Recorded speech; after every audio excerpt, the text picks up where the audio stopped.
श्री शिवाय दोस्तों, 5 मई 2024 सोमवार को पड़ रही है। वैशाख महीने की अष्टमी तिथि जो बहुत ही खास है। और दोस्तों, ये वो अष्टमी तिथि है जो कि वैशाख महीने में सोमवार को पड़ रही है, तो इस दिन का महत्व और भी अधिक बढ़ जाता है। और दोस्तों, इसी दिन किया जाने वाला पंडित जी द्वारा बताया गया एक लाल फूल और एक सफेद फूल और एक लोटा जल का उपाय आप लोगों को जरूर करना चाहिए। क्योंकि दोस्तों, ये एक ऐसा उपाय है जो कि हर दिन नहीं किया जाता। वैशाख महीने में जो अष्टमी तिथि आती है, उसी दिन किया जाता है। अगर आप लोगों ने इस उपाय को नहीं किया है या किसी कारणवश नहीं कर पाए हो, तो इस सोमवार के दिन इस उपाय से मत चूकना दोस्तों। देखिए, ये दिन इतना खास होता है, इतना महत्वपूर्ण होता है, देखा गया है। कभी कभी बड़े बड़े पाठ अनुष्ठान से जो मनोकामना पूर्ण नहीं होती है, वह सोमवार के दिन एक छोटे से उपाय करने से ही आपकी मनोकामना पूर्ण हो जाती है। और बहुत सारे लोगों ने इस उपाय को किया भी है और उनको इस उपाय को करने का फल भी जरूर मिला है। अगर आप लोग भी इस उपाय को इस सोमवार सृष्टि के दिन करना चाहते हैं, तो आप इस उपाय को पहले अच्छे से समझ लेना, सुन लेना, उसके बाद करना। आपको इस उपाय का फल जरूर मिलेगा। आपकी सभी मनोकामनाएं हो जाएंगी दोस्तों। हम आपको यहां पर बता दें कि यह जो एक लाल फूल और एक सफेद फूल वाला उपाय है, ये उपाय पंडित जी ने अपनी अभी की शिव महापुराण की कथा में ही बताया है। और इस उपाय को करने से आपके घर में चाहे किसी भी प्रकार की दुख और समस्या क्यों ना चल रही हो, आपको उसका कारण भी नहीं पता है कि दोस्तों ये समस्या किस कारण से चल रही है। उसका कुछ भी कारण हो सकता है, जैसे पितृदोष हो सकता है, काल सर्प दोष हो सकता है, या किसी भी तरह दोष भी हो सकता है। और भी बहुत तरह के दोष होते हैं, कुछ भी हो सकता है। पर आपको इस उपाय को करने के लिए अपने दोष को पता लगाने की भी जरूरत नहीं है। आपके घर में किस कारण से इतनी दुख और परेशानी आ रही है, वह भी आपको पता लगाने की जरूरत नहीं है। बस सोमवार की अष्टमी के दिन इस उपाय को कर लेना। क्योंकि इसी एकमात्र उपाय को करने से आपके पूरे घर परिवार में सुख और शांति हो जाएगी। आपके घर में अच्छे अच्छे काम होने लगेंगे। आपकी भी मनोकामना होगी, वह भी धीरे धीरे करके पूर्ण होना शुरू हो जाएंगी। अब हम समझते हैं इस एक लाल फूल और एक सफेद फूल वाले उपाय को आपको करना कैसे है, किसको करना है, किस समय करना है और कैसे करना है। देखो, उपाय बिल्कुल आसान है, बस समझने वाली बात है। ध्यान से समझिए, उसके बाद ही आप लोग जो है इस उपाय को जरूर कीजिएगा। सबसे पहली चीज हम लोग ये समझते हैं कि इस एक लाल फूल और एक सफेद वाले उपाय को इस आने वाली सोमवार अष्टमी के दिन किसको करना है। तो देखिए, इस उपाय को घर के सभी सदस्यों को करने की बिल्कुल भी जरूरत नहीं है। घर में से कोई एक मुख्य बड़ा सदस्य ही इस उपाय को करेगा, तो उस घर परिवार के सभी सदस्यों को इस उपाय को करने का फल मिल जाएगा। पर वो बड़ा सदस्य कौन होगा, कौन व्यक्ति इस उपाय को करेगा? तो यहां पर देखिए, हम आपको बता दें, घर की जो बड़ी माताएं बहनें होंगी, कि बड़ी माताओं बहनों में से कोई भी एक माता बहन इस वाले उपाय को कर सकती है। अपने पूरे घर परिवार के लिए घर में सभी सदस्यों को इस उपाय को करने की जरूरत नहीं है। मात्र घर की जो बड़ी माताएं बहनें हैं, उनमें से कोई भी एक माता बहन इस वाले उपाय को करेगी, तो उसके घर परिवार के पूरे सदस्यों को इस उपाय का फल मिलेगा। अगर किसी कारणवश माताएं नी बहनें घर में उपस्थित ना हो, या वो इस उपाय को ना कर रही हो, कुछ दिक्कत हो, तो दोस्तों उस पर फिर घर का कोई बड़ा व्यक्ति भी इस उपाय को कर सकता है। माताओं बहनों के कहने का मतलब ये था कि माताएं बहनें घर की लक्ष्मी होती है। जब घर की लक्ष्मी कोई उपाय करती है, तो निश्चित ही भगवान शिव जी बहुत जल्दी प्रसन्न होते हैं और उपाय का फल में बहुत जल्दी और बहुत बड़ा करके भी यहां पर देते हैं। तो आप लोग ये बात समझ गए होंगे। अब हम ये बात समझते हैं, इस वाले उपाय को हमें करना कि समय है एक लाल फूल और एक सफेद फूल वाले उपाय को हमें इस सोमवार के दिन की समय है। तो देखिए, इस उपाय को करने का जो समय है, सुबह का समय भी है और शाम का समय भी है। अब देखिए, यहाँ पर हम मुख्य रूप से सुबह का समय नहीं बोलेंगे, क्योंकि देखिए, ये जो सोमवार अष्टमी तिथि है, और आप सभी लोग जानते हैं, इसका प्रदोष काल का मतलब शाम का जो समय होता, इस दिन भगवान शिवाजी का सबसे प्रिय दिन होता है। तो आप लोग इसे एक लाल फूल एक सफेद फूल वाले उपाय को सुबह के समय भी कर सकते हो और शाम के समय दोष काल में भी कर सकते हो। सुबह के समय अगर कर रहे हो, तो 10 या फिर 11 बजे तक भी अगर उपाय करोगे, तो भी आपको उपाय का फल मिलेगा। वही अगर शाम के समय कर रहे हो तो इस दिन जरूर शाम के समय का ध्यान रखना कि शाम के 6 बजे से लेकर 7 बजे के बीच में अगर आप इस उपाय को कर सकते हो तो बिल्कुल कर लेना, पूरी कोशिश करना। पर अगर किसी कारणवश इस समय के बीच में ना कर पाओ तो रात 8 बजे तक भी अगर आप उपाय को करोगे तो आपको उपाय का फल जरूर मिलेगा। ये बात आपको समझ आ गई कि आप इस उपाय को सुबह और शाम दोनों समय कर सकते हो, मतलब करना आपको एक ही समय है। घर में से किसी एक ही बड़े व्यक्ति को करना है, पर एक ही बार इस उपाय को करना है, दोनों समय नहीं करना है। आपको जो समय अच्छा लगे आप उस समय पर इस वाले उपाय को कर सकते हैं। तो चलिए जानते हैं इन विशेष उपायों के बारे में।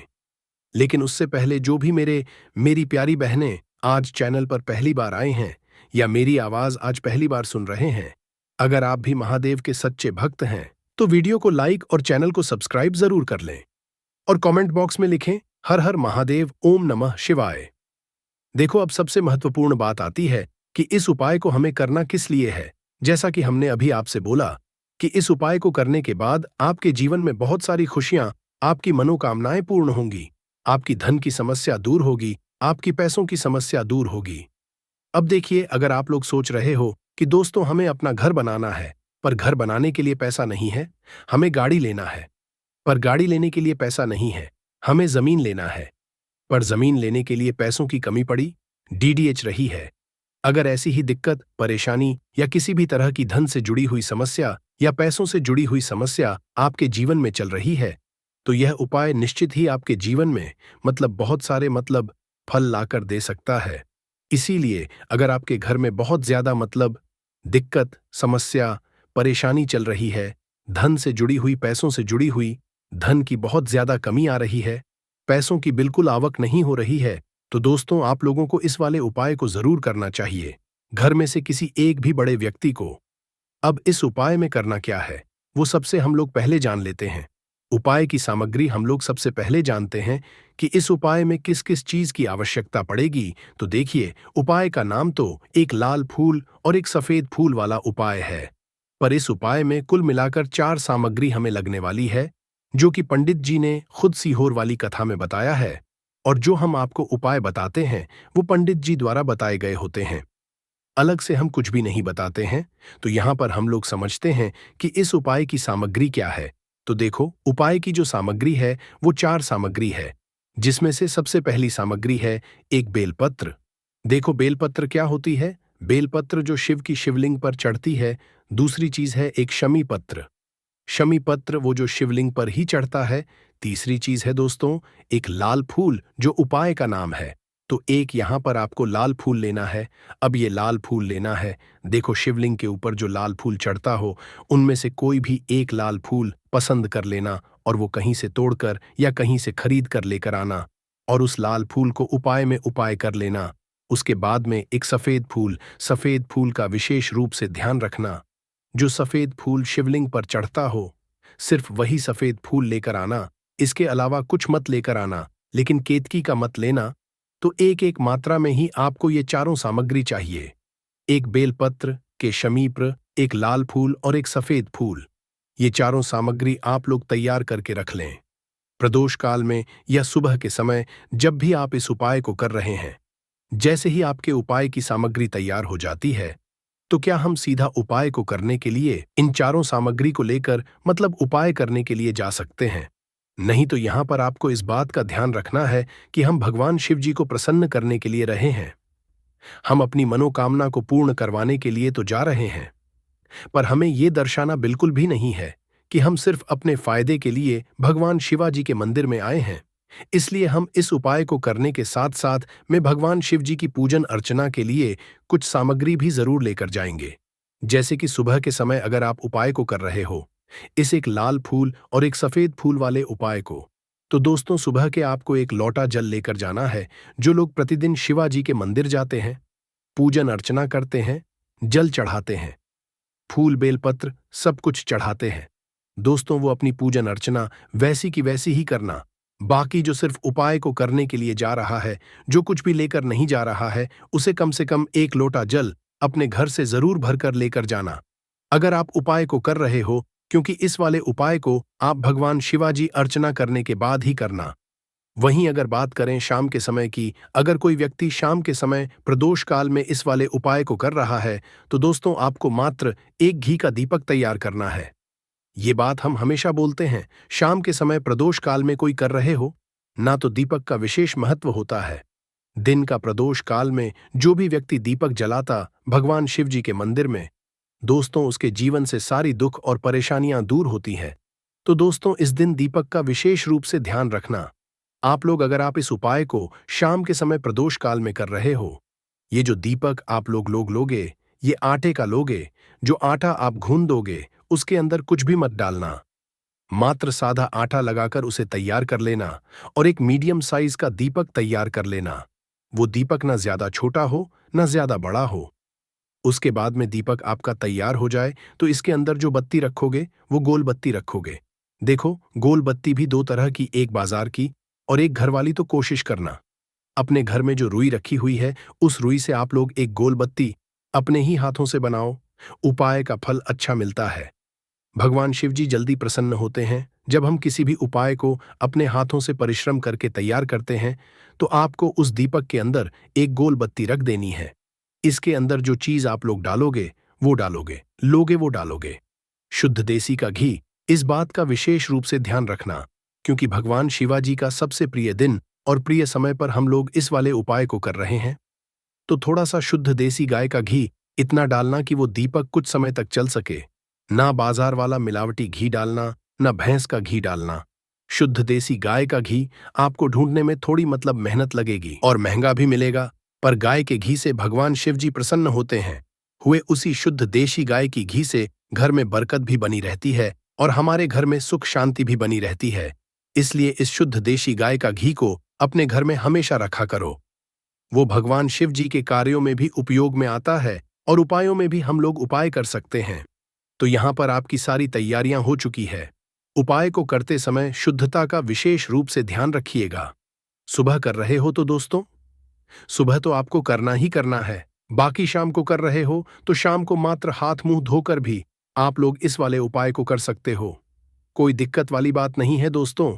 उपाय की पूरी सामग्री तैयार करके और पूजन सामग्री लेकर आपको भगवान शिव जी के मंदिर पहुंचना है, जो आपके घर के पास में हो, जहां पर शिवलिंग विराजित हो, शिवालय हो।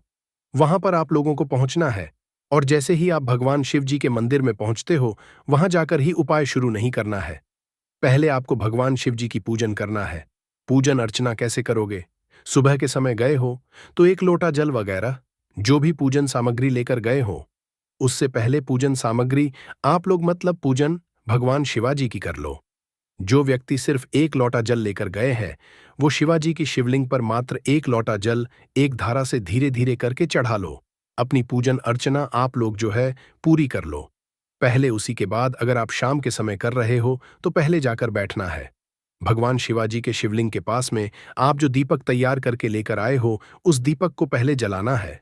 ये जो दीपक आप लोग जलाओगे ना, ये किसी और की माचिस से मत जलाना।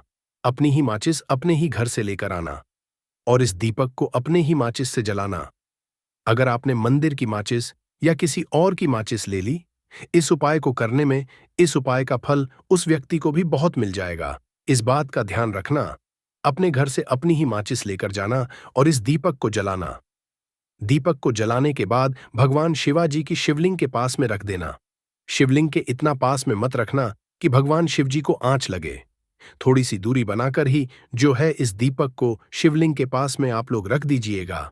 अब जैसे ही आपकी पूजन अर्चना हो जाती है, भगवान शिवजी के शिवलिंग के सामने या आसपास कहीं पर भी बैठ जाइए उपाय को करने के लिए। और उपाय को करने से पहले आप लोग अपनी वह 4 पूजन सामग्री निकाल लीजिए। उपाय की जो सामग्री है वो निकाल लीजिए और भगवान शिव जी के शिवलिंग के ऊपर एक माता अशोक सुंदरी जी का स्थान देख लीजिए।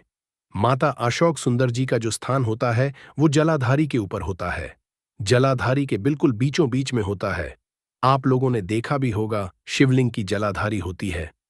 जलाधारी के बिल्कुल बीचों बीच का जो स्थान होगा और महंगा भी मिलेगा, पर गाय के घी से भगवान शिव जी प्रसन्न होते हैं। हुए उसी शुद्ध देशी गाय की घी से घर में बरकत भी बनी रहती है और हमारे घर में सुख शांति भी बनी रहती है। इसलिए इस शुद्ध देशी गाय का घी को अपने घर में हमेशा रखा करो। वो भगवान शिव जी के कार्यों में भी उपयोग में आता है और उपायों में भी हम लोग उपाय कर सकते हैं। तो यहाँ पर आपकी सारी तैयारियां हो चुकी है। उपाय को करते समय शुद्धता का विशेष रूप से ध्यान रखिएगा। सुबह कर रहे हो तो दोस्तों सुबह तो आपको करना ही करना है। बाकी शाम को कर रहे हो तो शाम को मात्र हाथ मुंह धोकर भी आप लोग इस वाले उपाय को कर सकते हो। कोई दिक्कत वाली बात नहीं है दोस्तों। उपाय की पूरी सामग्री तैयार करके और पूजन सामग्री लेकर आपको भगवान शिव जी के मंदिर पहुंचना है, जो आपके घर के पास में हो, जहां पर शिवलिंग विराजित हो, शिवालय हो, वहां पर आप लोगों को पहुंचना है। और जैसे ही आप भगवान शिव जी के मंदिर में पहुंचते हो, वहां जाकर ही उपाय शुरू नहीं करना है। पहले आपको भगवान शिव जी की पूजन करना है। पूजन अर्चना कैसे करोगे? सुबह के समय गए हो तो एक लोटा जल वगैरह जो भी पूजन सामग्री लेकर गए हो, उससे पहले पूजन सामग्री आप लोग मतलब पूजन भगवान शिवाजी की कर लो। जो व्यक्ति सिर्फ एक लोटा जल लेकर गए हैं, वो शिवाजी की शिवलिंग पर मात्र एक लोटा जल एक धारा से धीरे धीरे करके चढ़ा लो। अपनी पूजन अर्चना आप लोग जो है पूरी कर लो।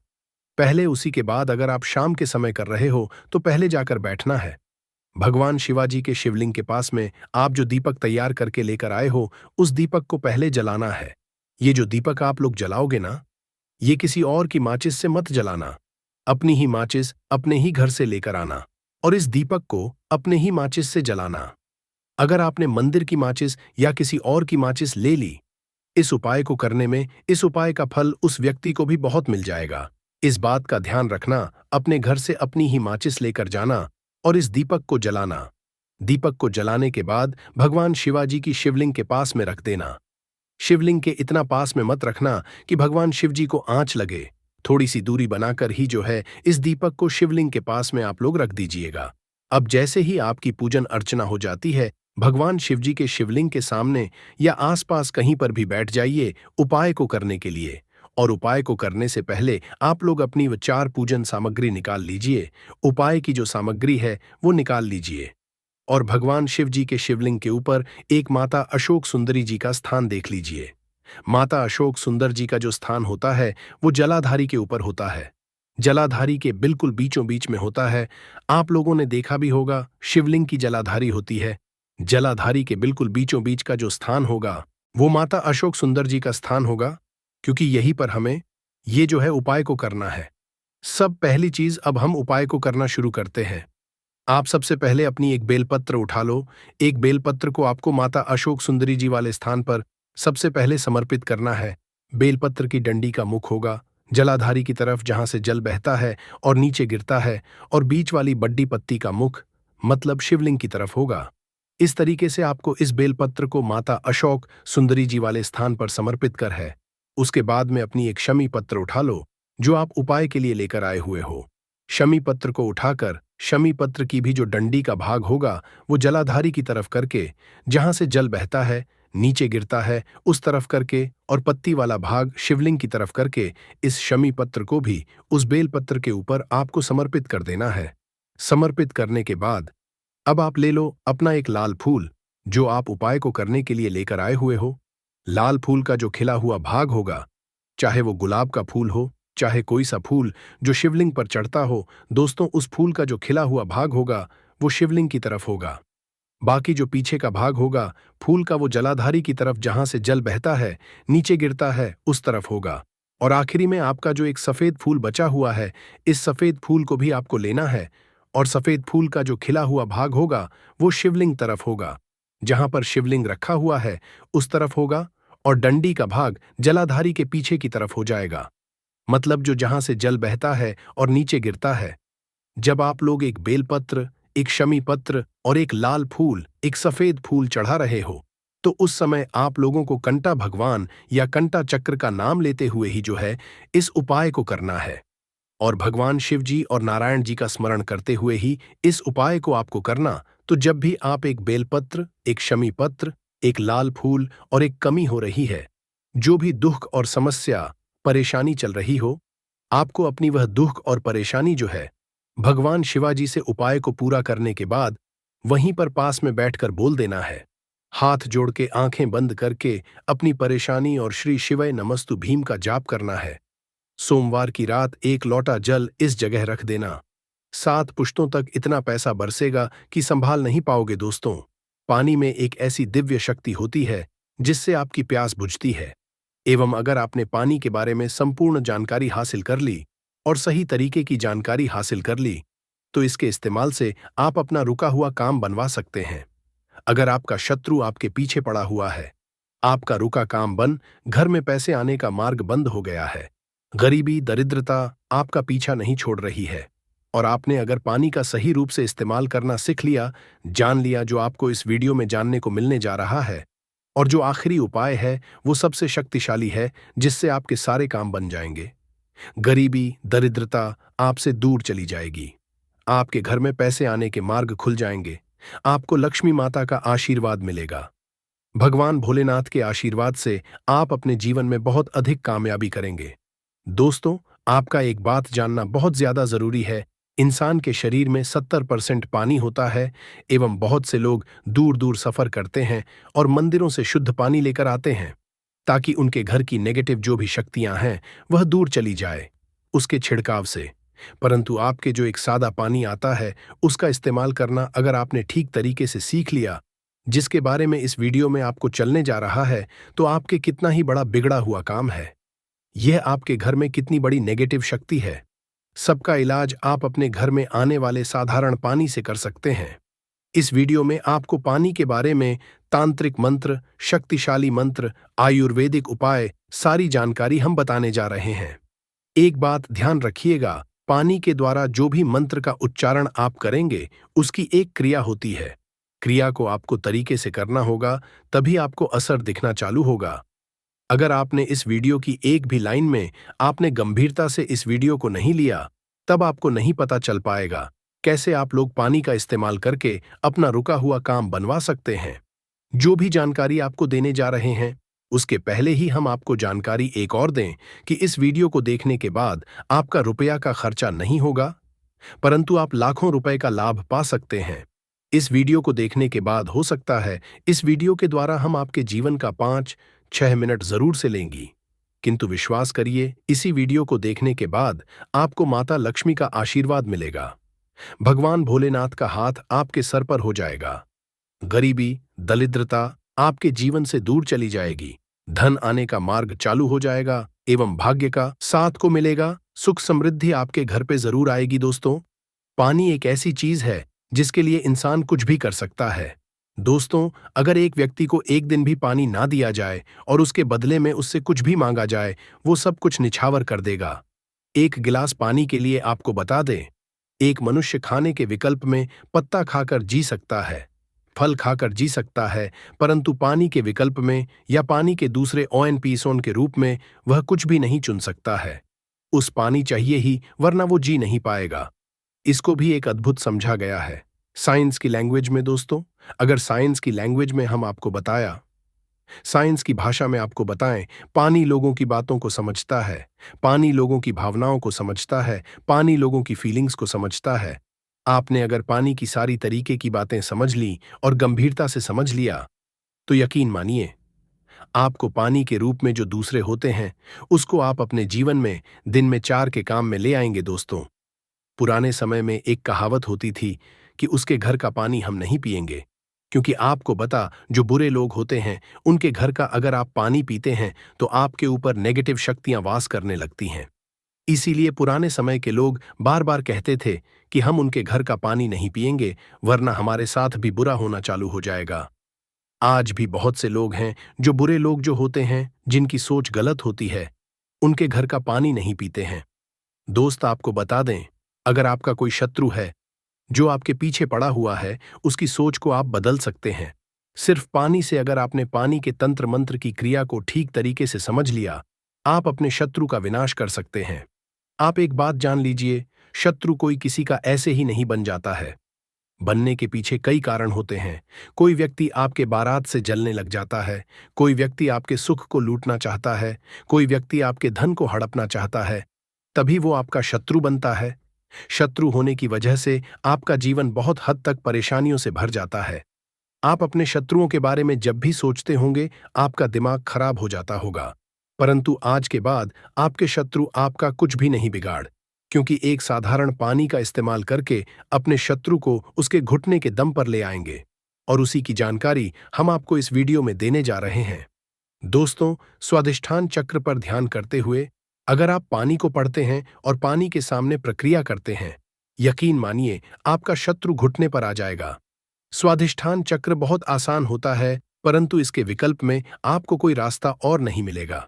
ये आसान से क्रिया है। स्वादिष्ठान चक्र का इस्तेमाल करके आप अपने शत्रु के जीवन को बर्बाद कर सकते हैं, इसलिए बहुत ध्यानपूर्वक सुनिएगा। जो भी जानकारी दोस्तों, आपका शत्रु सदैव यही चाहेगा कि आप बर्बाद हो जाएं। आपके जीवन सुख, समृद्धि और भाग्य के साथ चला जाए, और वो किसी न किसी तरीके से आपको नुकसान पहुंचाने बारे में रातों दिन सोचता होगा। परंतु स्वादिष्ठान चक्र का इस्तेमाल करते हुए आप अपने शत्रु को बर्बाद कर सकते हैं। हमारे कहने का मतलब सीधा सीधा ये है, स्वादिष्ठान चक्र उन्हीं लोगों के लिए बना हुआ है जो सच्चे लोग होते हैं, जो लोग किसी का बुरा नहीं चाहते हैं, परंतु बदले में अगर कोई व्यक्ति उस सच्चे मनुष्य का नुकसान करना चाहता है तो स्वादिष्ठान चक्र उस व्यक्ति का नुकसान देता है जिसकी सोच गलत है, जिसकी सोच नेगेटिव है। चक्र का इस्तेमाल कैसे करना है, चलिए आपको ध्यानपूर्वक बताते हैं। बहुत ध्यान से आप सुनिएगा जो हम आपको बताने जा रहे हैं। परंतु उससे पहले आप अगर चाहते हैं कि शिव भगवान का आशीर्वाद मिले तो कमेंट बॉक्स में एक बार जरूर लिखिएगा, हर हर महादेव। दोस्तों, वीडियो लाइक करना मत भूलिएगा और चैनल सब्सक्राइब कर लीजिएगा। अगर आप इस तरीके के हर तंत्र मंत्र की विद्या के बारे में जानना चाहते हैं तो कमेंट बॉक्स में एक बार जरूर देखिए। अब आप कम समय नष्ट न करते हुए आपको सरल भाषा में बता दें। स्वादिष्ठान चक्र का अगर आपको उपाय करना है और आप चाहते हैं कि आपका शत्रु बर्बाद हो जाए, तो आपको एक तांबे का गिलास लेना होगा। ध्यान रखिएगा, स्टील और कांच का गिलास मत लीजिएगा। ये चेतावनी है, वरना स्वादिष्ठान चक्र का जो प्रकोप होगा वो आप पर भी आ सकता है। अगर आपके पास तांबे का गिलास नहीं है और आप मिट्टी के गिलास का कर सकते हैं तो ये बहुत अच्छा विकल्प है। आपको कुछ भी नहीं करना है, आपको इस गिलास को लेना है, इसमें पानी पूरी तरह से भर लेना है, इसमें अपनी को देखना है। ध्यान रखिएगा, जब स्वादिष्ठान चक्र का आप लोग ध्यान लगा रहे हो, आपके पैर में चप्पल ना हो, आप नंगे पांव जमीन पर खड़े हो, मतलब धरती से आपका पांव छूना चाहिए, धरती से आपका पांव कनेक्ट होना चाहिए। स्वादिष्ठान चक्र आधे घंटे तक स्मरण करना होगा, बोलना। ये प्रक्रिया सिर्फ आपको 7 दिन करनी है, सुबह और शाम। सुबह 7 बजे से पहले, शाम को 7 बजे के बाद। ये क्रिया अगर आपने कर ली, आधे घंटे तक आपको करना है। ये 7 दिन तक आप यकीन मानिए, जो आपका शत्रु वो आपके नाम से भी डरने लग जाएगा। अगर वो आपके बारे में गलत करने के लिए प्रयास करेगा, उसकी बर्बादी चालू हो जाएगी। आपको बता दें, आपका आपके बारे में सोच सोच के घबराना चालू हो जाएगा। वो आप जब भी देखिएगा अपना रास्ता बदल लेगा। स्वादिष्ठान चक्र हिंदू पुराणों के हिसाब से शत्रुओं के लिए सबसे खतरनाक चक्र समझा गया है। स्वादिष्ठान चक्र का उपाय बहुत सावधानी पूर्वक आप लोग करिएगा। दोस्तों, ध्यान रखिएगा, तांबे के लोटे और मिट्टी का जो भी गिलास होता है उसी में आप लोग इस ध्यान लगाएगा। स्वादिष्ठान चक्र का उपाय करके आप अपने शत्रु को पूरी तरह से बर्बाद कर सकते हैं। सबसे पहले आप लोग एक बात जान लीजिए कि बहुत से लोग ऐसे होते हैं जो ये सोचते हैं कि स्वादिष्ठान चक्र का इस्तेमाल करके हमने नेक आदमी का जीवन बर्बाद कर सकते हैं। तो आपको बता दें, स्वादिष्ठान चक्र कभी भी ऐसा नहीं करता कि किसी भी नेक जीवन को बर्बाद करें। स्वादिष्ठान चक्र सिर्फ बना हुआ है शत्रु की बर्बादी के लिए, नेगेटिव ताकतों को रोकने के लिए। इसलिए अगर आप लोग चक्र का इसलिए इस्तेमाल कर ना रहे होंगे, क्या आप एक भले इंसान का जीवन बर्बाद कर दें, तो ध्यान रखिएगा, वो कभी भी ऐसा नहीं करेगा।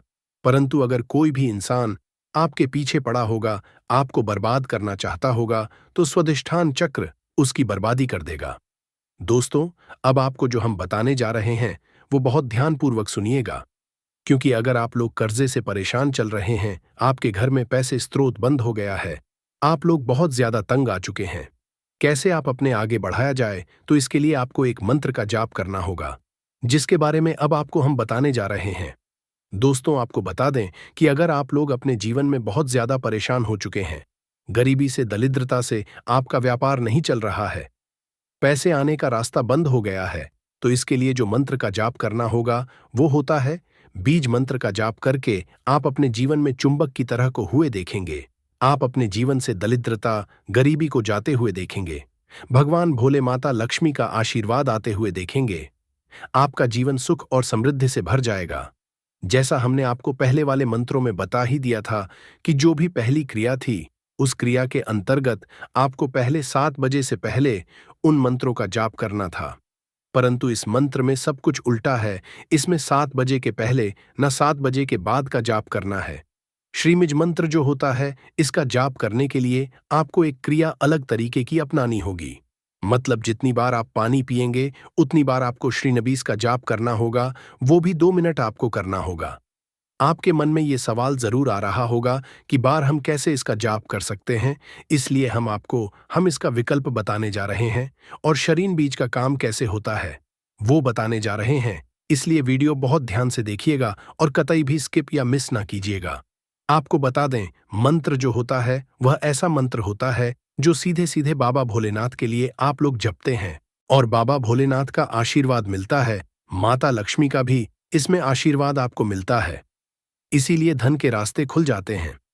श्रीमिस मात्र अगर आप पानी पीते वक्त हर बार नहीं बोल सकते, तो आपको इसके लिए एक अलग विकल्प, जिसके लिए आपको लाल गुलाब ये होगा। इस लाल गुलाब को आप किसी भी 1 गिलास के बोतल में डाल दीजिए, मतलब 1 गिलास के पानी में डाल दीजिए और अपने हाथ में पकड़ के बिना चप्पल ओके आपको आधे घंटे तक का जाप करना होगा। अब आपको करना यह है, किसी एक बड़ी बोतल में या किसी एक जग में पानी भर लीजिए और उसी में ये जो आपने शीम वाला पानी तैयार किया है, इसको पलट लीजिए। इसको पलट और पूरे दिन इस पानी का इस्तेमाल कीजिए। इसी को आप लोग पीते रहिए। दोस्तों, आपको बता दें, जब आपने पानी के साथ श्रीमी इसका जाप किया था, उस पानी के अंदर अभिमंत्रित मंत्र हो गया था। मतलब वह पानी जो है अभिमंत्रित हो गया था। अब इस अभिमंत्रित पानी को जब बॉटल में पलटा, तो यह अभिमंत्रित पानी उस पानी को अपने अंतर्गत मिला लेता और अभिमंत्रित कर देता था। अब आपको जैसा हमने वीडियो की शुरुआत में ही बता दिया था, हमारे शरीर 70% पानी होता है और जब इस पानी का करते हैं, आपके शरीर में यह जाता है, ये आपका पानी जो शरीर में जा रहा है, ये आपके शरीर को अभिमंत्रित कर देता है और इससे आपको एक अलग सी ऊर्जा देखने को मिलेगी। बिल्कुल सही सुना आप लोगों ने, आपके शरीर में आपको एक अलग सी ऊर्जा देखने को मिले बाबा भोलेनाथ का। जहां आपको एक तरफ आशीर्वाद मिलेगा, वहीं पे माता लक्ष्मी आपके लिए धन के दरवाजे खोल देंगी। सरल भाषा में आपको बताएं, आपके जीवन में आपको धन की वृद्धि, भाग्य का साथ, सुख समृद्धि देखने को मिलेगी। दोस्तों, ये जो जानकारी हमने आपको दी है, ये आपको कोई भी नहीं बताएगा। हिंदू पुराण के हिसाब से ये जानकारी एकदम स्पष्ट जानकारी है, साफ जानकारी है और ऐसी जानकारी है जो आप जीवन को बदल के रख सकती है। आप इसका उपयोग भी कर सकते हैं और जैसा हमने आपको पहले बता दिया था, 1 रुपया का आपका खर्चा नहीं है सर। इस मंत्र का जाप करके आप अपने जीवन को बदल सकते हैं। आपका परिवार सुखमय हो सकता है। आर्थिक समस्याओं, कर्ज से परेशान है तो हर बुधवार को गणेश स्तोत्र का पाठ करना चाहिए। ऐसा करने से भगवान गणेश का आशीर्वाद मिलता है और जीवन में उन्नति के प्रशस्त होते हैं। इस पाठ के करने से जीवन में धीरे धीरे सुख समृद्धि आती है और विघ्न भी दूर होते हैं। ध्यान रखें कि रणहर्ता गणेश स्तोत्र का पाठ करने के बाद भगवान गणेश की आरती जरूर करें। दोस्तों, हमारे चैनल समग्र ज्ञान हिंदू पुराणों के हिसाब से करता है और हमारे चैनल मकसद है जनहित और जन कल्याण। इसीलिए आपसे एक निवेदन था, हिंदू भाइयों तक इस चैनल को पहुंचाइए ताकि वो भी जीवन में आगे जा सके, उनका भी सुख हो सके और उनके सुख से आपको भी पुण्य मिले और हमको भी पुण्य मिले और हम दोनों पुण्य के भागीदार हो जाएं। उसमें नींबू और मिर्च टंगा हुआ होता है। इसका मुख्य कारण क्या है, आज हम आपको बता देते हैं। देखिए, कहा जाता है कि जब भी लू चलती है और आप अपनी जेब में प्याज रख लेते हैं, तब आपको लू नहीं लगती है, या जहां पर गर्मी ज्यादा होती है वहां पर रखते हैं तो प्याज जो होता है वो गर्मी को सुख है। अगर आपका व्यापार अच्छा चल रहा है और कोई व्यक्ति आपकी दुकान पर नजर लगा देता है, आपके बिजनेस पर नजर लगा देता है, तो यकीन मानिए, एक कहावत कही गई है कि नजर से तो हरा पेड़ भी सूख जाता है। इसी तरीके से जो चलता हुआ व्यापार होता है वो तक बंद हो जाता है।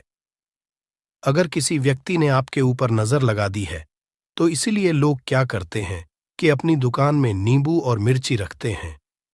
इसका जो मुख्य कारण है बताया गया है कि नींबू का खट्टा और मिर्ची का तीखापन जो होता है वो बुरी नजर वाले व्यक्ति की को भंग कर देता है, जिससे वह अधिक समय तक खुद को असरदार नहीं पाता है।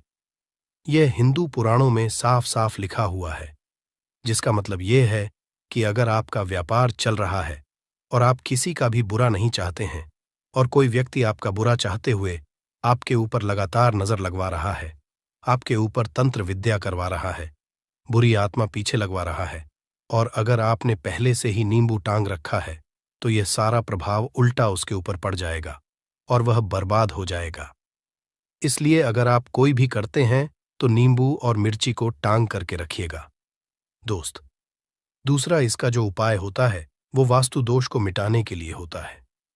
वास्तु ज्ञान में अगर आप अध्ययन करते हैं तो उसमें एक चैप्टर है पूरे नींबू के ऊपर लिखा हुआ है, मतलब एक अध्याय पूरा चैप्टर लिखा हुआ है।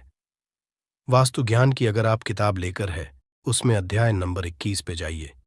वहां पर नींबू के बारे में साफ साफ लिखा हुआ है। जिस घर में भी नींबू का पेड़ होता है वहां पर नकारात्मक ऊर्जा कभी भी अपना सक्रियपन नहीं कर है। नींबू के आसपास का वातावरण शुद्ध रहता है। नींबू घर के वातावरण को एकदम सकारात्मक शक्तियों से भर देता है।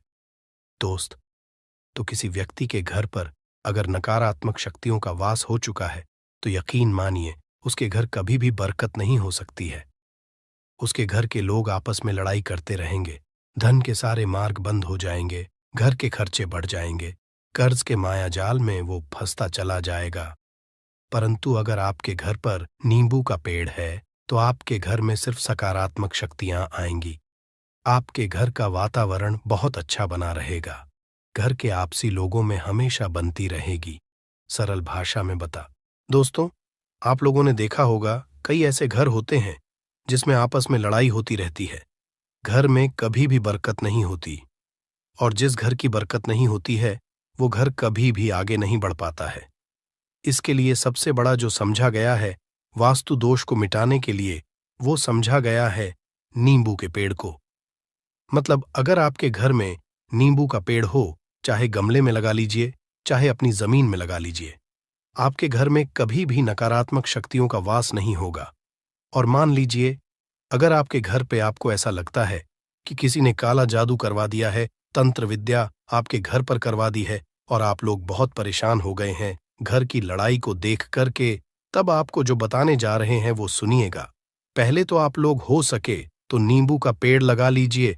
नींबू तो रातों रात उगता नहीं है, इसके लिए आपको थोड़ा इंतजार करना होगा। धीरे धीरे नींबू का पेड़ बढ़ना शुरू हो जाएगा। जब जब नींबू बढ़ता जाएगा आपके घर पर सकारात्मक ऊर्जा का वास हो जाएगा, यानी कि माता लक्ष्मी का वास हो जाएगा और नकारात्मक शक्ति का अंत हो जाएगा। तो इसका दूसरा उपाय ये बताया गया है कि हिंदू पुराणों के हिसाब से कि आपको अपने घर के चारों एक एक नींबू रखना है। आपको उल्टी दिशा में, मतलब सीधी दिशा में नहीं, बाएं दिशा से 7 चक्कर मारने हैं। शनिवार के दिन करना है और ये नींबू ले जाकर कि किसी भी नदी या तालाब में बहा देना है। ये 4 नींबू अगर आप नदी और तालाब में बहा दिए, आपके घर में जो भी गलत प्रभाव था, बुरी नजर थी, तंत्र विद्या किसी ने करवा रखी थी, बुरी आत्मा थी, नकारात्मक शक्तियों का वास था, वो सब कुछ खत्म हो जाएगा। उन्हीं नींबू के साथ वो चला जाएगा। वो नींबू अपने आप इतनी ताकत रखते हैं कि वो अपने आप में उन नकारात्मक शक्तियों को रख लेते हैं और अपने साथ में बहा ले जाते हैं। इसलिए कोशिश कीजिए तालाब या बहती नदी में ही बहाइएगा। दोस्तों, नींबू का तीसरा उपाय जो है वो सफलता के लिए समझा गया है। मतलब आप लोग अगर नौकरी की तैयारी कर रहे हैं या नौकरी कर रहे हैं, आपको प्रमोशन नहीं मिल रहा है, आप लोग कर्ज के मायाजाल में फंसे हुए हैं, तो अब आपको एक एक चीज करके हम बहुत आराम से समझाने जा रहे हैं, तो बहुत ध्यान से सुनिएगा। परंतु अभी तक आपने वीडियो को लाइक नहीं किया है तो वीडियो को तुरंत लाइक कर दीजिएगा। देखिए, अगर आप बहुत मेहनत करते हैं, आपको मेहनत का परिणाम, आपको फल नहीं मिल रहा है और आप थक चुके हैं, आप नौकरी की तैयारी कर रहे हैं परंतु आपको नौकरी नहीं मिल पा रही है। आप इंटरव्यू तो देने जाते हैं परंतु इंटरव्यू में आपका सिलेक्शन नहीं होता है, तो इसके लिए वास्तु ज्ञान में साफ साफ लिखा हुआ है आपको हनुमान जी के मंदिर में जाना है। बहुत ध्यान रखिएगा, ये मंगलवार का दिन ही होना चाहिए जब आप लोग जाएं हनुमान जी के मंदिर में, एक नींबू और 4 लोग हनुमान जी के में जब प्रवेश आप करें तो मैं 4 लौंग को गाड़ दें और वहां पर बैठ जाए, पालती मार के आराम से बैठ जाए और हनुमान चालीसा का पाठ करें। हनुमान चालीसा का पाठ करते हुए आपको इस नींबू को जिसमें हमने 4 लौंग गाढ़ी हैं उसको भगवान हनुमान जी महाराज को अर्पित कर दें। अगर आप इतना कर देते हैं तो यकीन मानिए, जो आपके ऊपर बाधाएं आई हुई थी, अगर आपका मंगल अच्छा नहीं चल रहा था वो अच्छा हो जाएगा। नवग्रह जो आपके साथ नहीं दे रहे थे तो वो आपका साथ देना चालू कर देंगे। दुर्भाग्य जो आपके पीछे पड़ा हुआ था वो में बदल जाएगा, परंतु हनुमान चालीसा मन में पढ़िएगा, बोलकर मत पढ़िएगा। अगर आप लोग हनुमान जी महाराज के सामने जाकर इतना उपाय कर देते हैं तो यकीन मानिए, आपके जीवन में अगर आप कंपटीशन की तैयारी कर रहे हैं तो आपको नौकरी मिल सकती है। नौकरी कर रहे हो तो प्रमोशन मिल सकता है और हर तरीके की सफलता मिल सकती है जिसके लिए आप लोग तरस रहे थे। दोस्त बात करते हैं चौथे उपाय की। अगर आपके घर में कोई छोटा बच्चा है या बड़ा बुजुर्ग है या आप मान लीजिए और आपको नजर लग है तो आपको क्या करना चाहिए? इसमें नींबू का बहुत ही उपयोग समझा गया है। अगर आपके घर पे कोई छोटा बच्चा है, आप हैं, या आपके घर में कोई बड़ा बुजुर्ग है और ऐसा लगता है आपको कि किसी ने नजर लगा दी है जिससे आपकी तबीयत खराब रहती है, ऐसे में एक नींबू लीजिए और सर के ऊपर से 7 बार घुमाइए। सिर्फ एक नींबू लेना है और ऐसे चाकू का इस्तेमाल कीजिए जिसका कभी उपाय ना हुआ हो। उस चाकू से उस नींबू को 2 भागों में काट दीजिए और इसको ले जाकर के घर के बाहर, घर से कहीं भी दूर में जमीन में गाड़ दीजिए। सिर्फ इतना कर दीजिए, जो भी आपके ऊपर नजर लगी हुई होगी वो नींबू अपने साथ उतार ले जाएगा और आपके ऊपर से वो नजर उतर जाएगी। 205वां वास्तुशास्त्र के अध्याय नंबर 31 में साफ साफ लिखा हुआ है, व्यापार के लाभ जिसमें इस्तेमाल होगा नींबू। ये एक अध्याय है जिसको अगर आप लोग पढ़ते हैं तो इसमें आप लोग ये पाते हैं नींबू का अगर आप लोग सही तरीके से उपाय करते हैं तो आपको अपने व्यापार में वृद्धि देखने को मिलेगी। देखिए अब आपको क्या है। पहले तो ये लीजिए, कई लोग व्यापार जो करते हैं उनका व्यापार जब चल रहा होता है तो कई लोग नजर लगा देते हैं जिसकी वजह से उनका व्यापार एकदम रुक जाता है और वो थक जाते हैं कि यार अब क्या करें, अब तो हम फंस गए। तो दोस्तों, इसका बहुत सरल सा उपाय है। एक नींबू को लीजिए। एक नींबू को लेने के बाद आपको अपनी दुकान में इसको एक चाकू से काट लेना है, वो भी 4 टुकड़ों में। अपनी दुकान के 4 भाग में उस नींबू को रख दीजिए। सुबह के वक्त ये कीजिए और शाम के वक्त उन 4 भागों को उठा लीजिए। सुबह के वक्त 10 बजे 11 बजे भी कर सकते हैं। शाम को 7 बजे के बाद आपको उठाना है। इनको अलग अलग 4 लाल कपड़ों में बांधना है और ले जाकर के किसी भी नदी में बहा देना है। आप मान लीजिए, इससे ये होगा कि आपकी दुकान पर किसी ने नजर लगा दी थी, आप लोग तंग आ गए थे कि आपकी दुकान चल नहीं रही थी। और अगर आप इतना उपाय कर लेते हैं नींबू के साथ तो यकीन मानिए, वो जो नजर लगी हुई थी, वो जो नकारात्मक शक्तियां आपके पीछे पड़ गई थीं, वो कोसों दूर हो जाएंगी। इतना उपाय करने के बाद आपकी दुकान से हट जाती है और आपका व्यापार घोड़े की तरह दौड़ने लग जाता है। ये वास्तु ज्ञान में भी लिखा हुआ है, वास्तुशास्त्र की किताबों में भी साफ साफ लिखा हुआ है। दोस्त, अब आपको छठे नंबर की बात बताने जा रहे हैं, मतलब भाग्य को चमकाने का उपाय। मान लीजिए आपका भाग्य आपका साथ नहीं दे रहा है, आप लोग थक चुके हैं। भाग्य का साथ ना मिलने की वजह से आप लोग बहुत मेहनत करते हैं, परंतु आप लोग थक चुके हैं। मेहनत करके आपको परिणाम ठीक से नहीं मिल पा रहा है। तो यकीन मान लीजिए दोस्तों, किसी न किसी ने आपके ऊपर टोटका करवा रखा है। आप नौकरी की तैयारी कर करके थक चुके हैं और आपको नौकरी नहीं मिल पा रही है। और इसी तरीके की बातें हो रही हैं कि आप लोग बहुत परेशान हो गए हैं, शादी नहीं हो रही है और व्यापार नहीं चल रहा है। तो इसके लिए बहुत आसान आपको जो हम उपाय या तरीका बताने जा रहे हैं वो ध्यान से सुनिएगा। देखिए, ऐसा है कि आप लोग अगर नौकरी कर रहे हैं और आपका सिलेक्शन नहीं हो पा रहा है और व्यापार में वृद्धि नहीं हो पा रही है और घर आपका बन नहीं पा रहा है और आप लोगों को नकारात्मक शक्तियों का प्रभाव दिख रहा है, आपके अंदर का वास होता चला जा रहा है, तो सिर्फ आपको ये करना है कि एक नींबू लेना है उसको गंगा जल से अच्छी तरीके से धो लेना है। आप लोगों को करना ये है कि इस नींबू को धोने के बाद आपको 108 बार इस मंत्र का जाप करना है। ये मंत्र है ओम श्री हनुमताई नमः।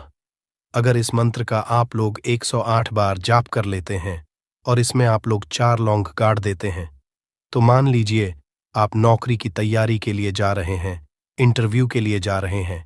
इस नींबू को अपने बैग में रख लीजिए, अपने पर्स में रख लीजिए या फिर अपनी जेब में रख लीजिए। आप लोग कोई पेपर देने जा रहे हैं तो ऐसे में पेपर के ये सब अंदर ले जाने नहीं देते हैं, तो अपने बैग में रख कर के ले जाइए।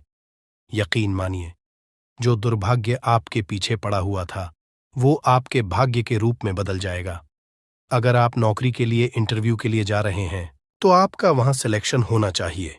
हिंदू पुराणों में साफ साफ लिखा हुआ है, इस प्रक्रिया में आपका 3 से 4 रुपए का खर्चा है, परंतु यकीन मानिए इस प्रक्रिया को करने के बाद आपका जीवन संभल सकता है।